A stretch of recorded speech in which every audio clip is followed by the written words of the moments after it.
इस्लामपूरहून शिवानीकडे जाणारी मोटारसायकल नळकडी पुलावरून 8 फूट खोल खड्ड्यात कोसळल्याने एक जण गंभीर जखमी झाला तर दुसऱ्याला किरकोळ मार लागला असून यामध्ये छोटी बालिका बाल बचावली।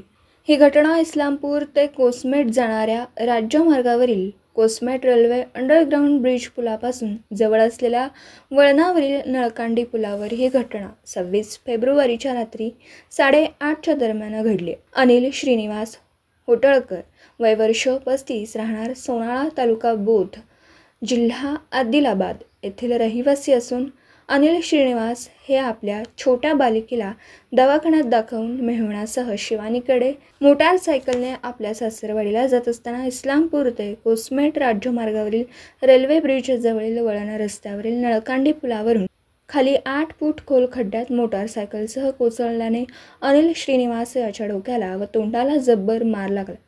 अनिल श्रीनिवास हा गंभीर जखमी झाला। इतरांच्या मदतीने त्याला प्रथम उपचारासाठी इस्लामपूर येथील प्राथमिक आरोग्य केंद्रात आणलं असता डॉक्टर पूजा वाघमारे यांनी प्रथम उपचार करून पुढील उपचारासाठी नांदेडच्या शासकीय रुग्णालयात 108 रुग्णवाहिकेद्वारे पाठवले। या अपघातात बालिका बाल बचावली असून त्यांचे मेहुणे यांना किरकोळ मार लागल्याने त्यांच्यावर व बालिकेवर प्रथम उपचार करून त्यांना घराकडे पाठवले। सदर या घटनेची माहिती पोलिसांना मिळताच पोलिसांनी घटनास्थळी जाऊन पाहणी केली।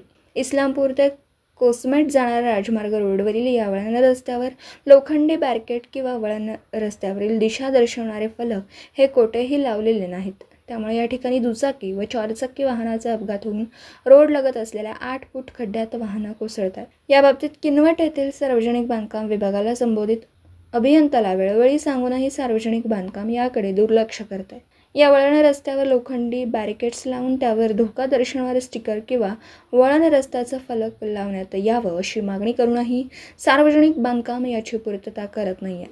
त्यामुळे या ठिकाणी मोठ्या प्रमाणात अपघात होतात।